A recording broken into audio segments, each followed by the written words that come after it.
Good afternoon, everybody. Welcome to another edition of the Dan Banchero Show, only on YouTube. I'm your host, and probably one of the nicest guys you're ever going to meet, Dan Banchero, coming to you live from Redwood City here. Hope you're all having a great week. It's been a few weeks since my last broadcast. We're going to get back to the timeline today, though. 2014, one of the most mind-altering and revolutionary years of my life. I left off in the last part of 2014 when I got kicked out of this clean and sober house I was at in San Bruno, and I made my way over to the infamous Eaton Avenue in San Carlos by the creek, and I made a conscious decision and was kind of talked into going the homeless route to try to get some type of enlightenment, which sounds absolutely insane to most people, and I completely understand why. And I don't necessarily recommend it, especially if you're a woman out on the streets.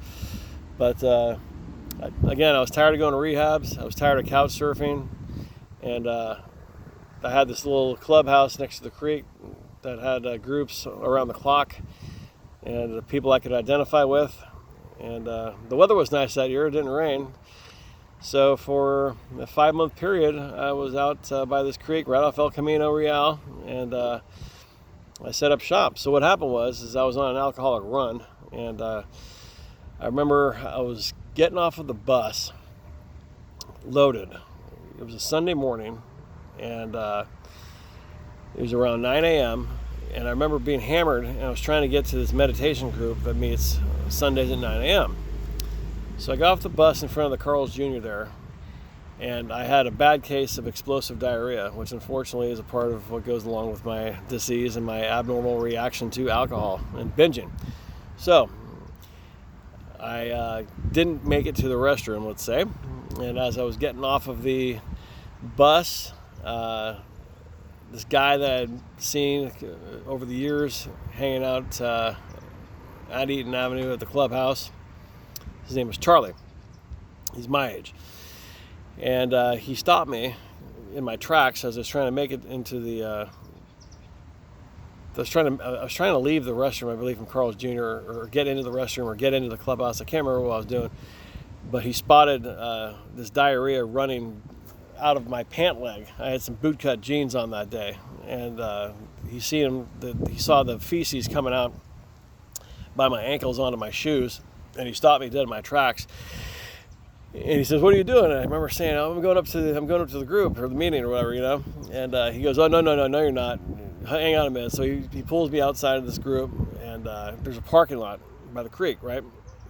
So he goes upstairs to interrupts the group that was going on. And he calls for this guy, Breen. He says, "Breen, get the hose," So what happens is I'm outside in the parking lot, and Charlie disrobes me down to, now many of you know that I have not worn underwear since 1998, and so he happened to have like some boxers or something on him, and I stripped nude in the parking lot, broad daylight, Sunday morning, and he gets the hose and he attaches up to the wall, and he's hosing the feces off my body.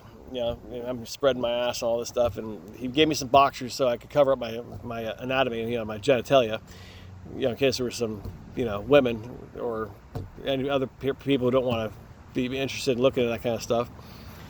And so he cleans me off, and this guy that I knew, his name's Pete. I'm still friends with him.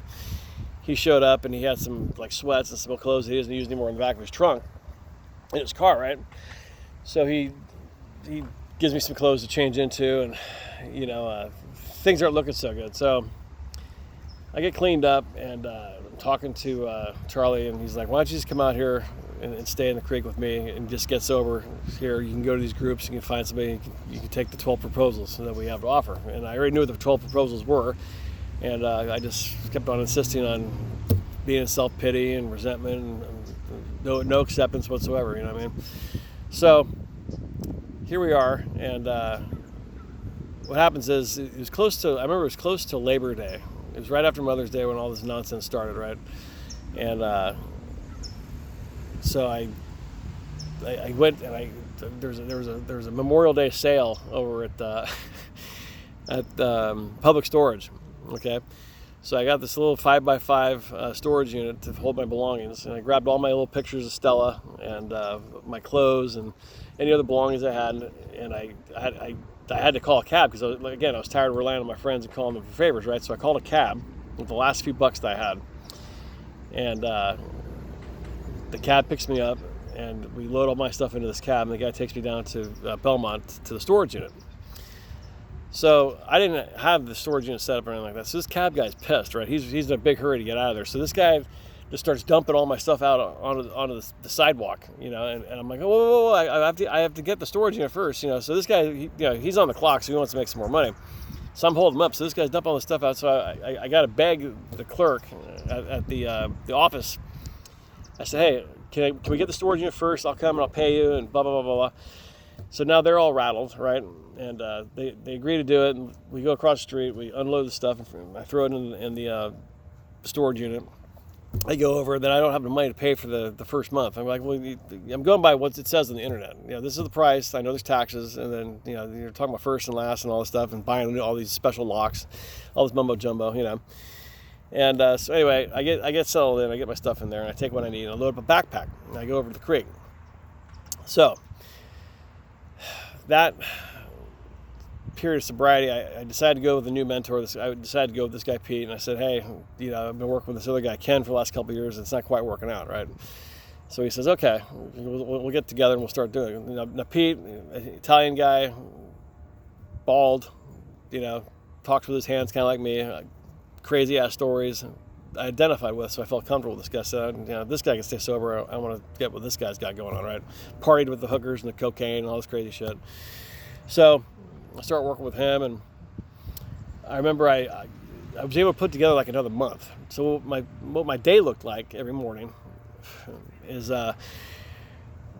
we'd get up at 5:45. Right now, Charlie was staying on the rooftop of the insurance building next door to Carl's Jr., and I'd stay underneath. I was too weak physically at the time to climb up the spiral fence and get up on top of the roof. I was way out of shape, and it was just all bad. It wasn't happening. So I stayed underneath, and there was a spiral fence that I could climb over and sleep for protection, or I could go around to the other side of the patio of the insurance building, and there's a little bit more open space where it's kind of hidden where people wouldn't bother you. You didn't have to worry about people in the middle of the night coming and messing with you right on El Camino. So I had a couple different options. So I remember I bought a sleeping bag, and I went to a Saturday meeting at 7 a.m.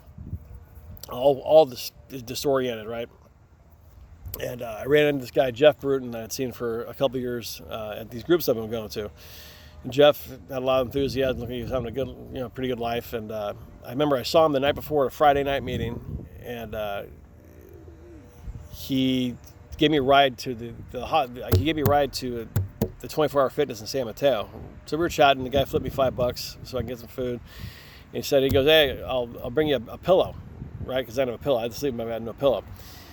So the first night I used a backpack to sleep, prop my head up on so I'm sleeping on cement. Keep in mind, I'm sleeping on cement in the sleeping bag, and I got a hoodie, sweatshirt, and it was warm out that year, But so I leave the sauna, so I'd go in the steam room to detox, to try to get all the toxins out of my body, right? Because it would kind of make my face would clear up a little better, wouldn't be so red, and I'd sweat it out. And I took a shower, took a hot tub, and I got back down to my little spot there next to the creek. So the next morning I go to the meeting, and boom, there goes Jeff Bruton, keeps his word, right? And he brings me this pillow, and it's a big old brown pillow, and so I used that. And I kept it, and that was my first, what might I say, a spiritual experience of having friendships with people who have integrity, and they keep their word, and they want to be helpful, right? So this is kind of what I began seeking for. So so my schedule was like this. So every morning at 5:45, the alarm would go off. Sometimes Charlie would beat me to it, depending on how early the sun's coming up, right? And he'd jump down from the roof, he'd wake me up. I'd pack up all my stuff, and I put them in plastic garbage bags, right? So I put the sleeping bags and my clothes, whatever I wasn't going to use inside these garbage bags. And I'd go underneath the insurance building. There's a little bit of opening. I could stuff it under there so nobody could find it. There was a guy who had Tourette's syndrome. Now, he wasn't a drug addict or alcoholic, but the guy was fried, and he was very seriously mentally ill, and he'd be carrying on in the middle of the night, right? And he'd be swearing and yelling and all these obscenities, and he'd say some racial stuff, and Charlie would be yelling at him to shut up, and he was harmless, right? But he'd be sleeping in the creek, in the dust, in the rocks, and his name was Rick. The guy wouldn't take any food. He wouldn't take any water, right? He wouldn't go up to any of the groups for the meetings. But he'd always come up and say, "Can I get a cigarette?" Every single time. Completely ignore everything else we had to say. He'd say, "Can I get a cigarette?" "Hey, Rick, what's going on? You got a cigarette?" And me and Charlie would tell him over and over again, "We don't smoke, man," And we'd laugh, and Charlie would give him socks and shirts and pants and sleeping bags, all this stuff, and the shit would be gone within a couple of days. It was a trip. But the guy was alive, and he was just sitting in that creek, sweating it out, filthy, and whatever. That's a whole other story. So anyway, I'd go up to the room at 6 a.m. We'd open up the room, right? And we get the coffee going for the 7 a.m. group every morning. And there was this dude, Ray, who he'd come in, and he had gone through some hard times with homelessness and stuff, but he eventually got a hotel room. So he'd show up, and he'd have his phone with the music playing, and he'd be singing the blues about God knows what. And then we had my buddy Mike. He was there, and he'd be setting up shop and kind of doing his thing and getting the coffee going, and trying to organize stuff in the clubhouse. And there was this other kid named Nick who had some mental health issues, and he'd be in there, and Charlie and these guys. I'm watching all these people, all these different personalities, all these different ages, backgrounds, and the meeting hasn't even started yet, and I'm already getting pure entertainment by just watching this go down, right? Total comedy. And we had this guy named Serenity Dave, and he'd sit in the corner, and then he'd start playing some country music sometimes. And we'd just shoot the breeze for 45 minutes or so. I'd brush my teeth, wash my face. Sometimes I'd give a little shave or whatever before I grew in this thing. And I'd make I'd have a kitchen, right? So what I'd do is I'd get some hot water going, and I'd fill up a cup of noodles, right? My twisted head, I wanted to be healthy about it. So I'd add chia seeds to a cup of noodles, right? So people would see me in the morning, and they kind of got an idea that I had no place to stay, right? But I'd fill up the cup of noodles, and I'd be eating the chia seeds and noodles. Everybody's like in the parking lot, like, what the hell is that?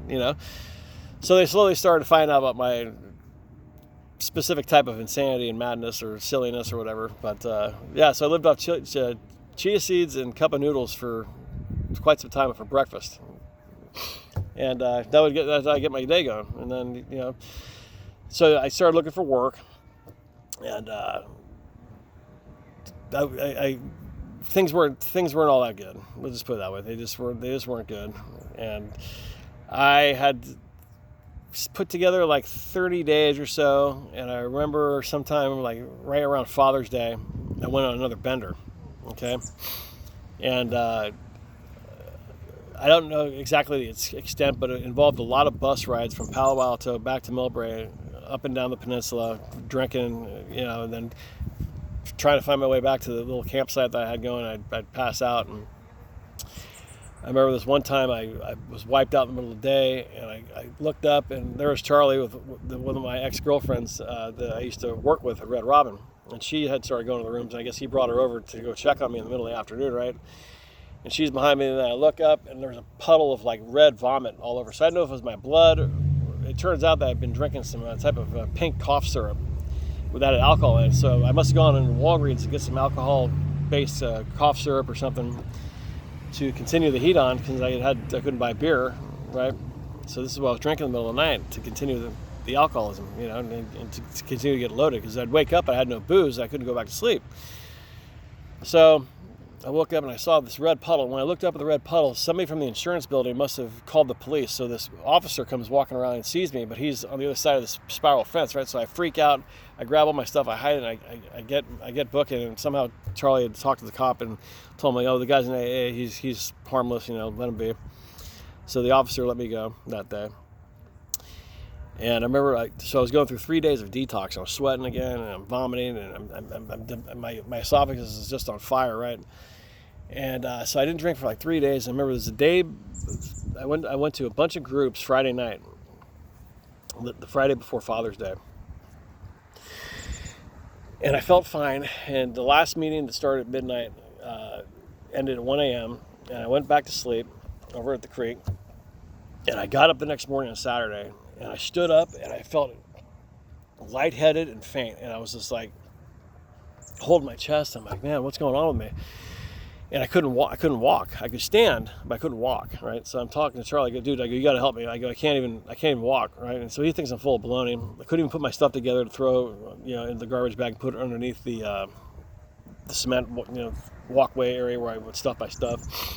Charlie had to basically carry me with one arm, and I'd have to take a breather every couple minutes to sit down. And I said, dude, something's very, very wrong. I'm telling you, this isn't right. And he goes, no, you're fine. You're just, like, dude, I haven't drank in 3 days. I'm not tripping out. I go, something's seriously wrong with me. I know I've never felt like this before. So somehow we get me up the steps, and I remember I was going in the kitchen trying to get a cup of coffee, and this is right before the group started at 7 a.m. I go flying back up against the wall, and I fall into this like sofa chair, right?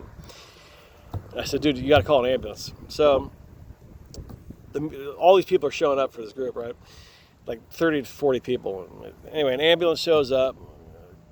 I barely get downstairs. I get put in the gurney in front of everybody. Very embarrassing. And I made my way to a hospital, San Mateo Medical Center, and I spent the night. And I ended up having to spend Father's Day there in the hospital. So I'm calling, my daughter's mom. I'm begging her, let me see Stella, even though, or let me talk to her. She'll let me talk to her. Yeah. And I'm in the hospital. So it turns out I'm bleeding, right? So I'd lost a third of my blood. I was internally bleeding. I needed to get a blood transfusion. So I was in the hospital for like 3 days. And it was miserable. I watched a lot of like crime investigation TV and just total remorse. And it was probably the worst Father's Day I ever had, I mean, the first Father's Day in 92, after my dad passed, so that'd be 1993. That was pretty shitty. But nothing goes beyond this, man. Laying in a hospital bed when you got a little girl and you want to see her and you want to talk to her. And it was already bad that through other circumstances, her mother didn't let me see her on Father's Day in previous years. But now this one was completely on me. I picked up that drink again, and there I was. So that's how my homelessness started. But for the sake of your time, I'm going to break all these segments into smaller bits. Usually I go about 30 minutes, and it's just too long. I can't expect you to listen to me for 30 minutes. So I'm going to end it right there. I'm going to continue on getting sober again. Homeless in the Creek, 2014, part 3. Check it out next time. I'm Dan Banchero, and here's to feeling good all the time. Remember,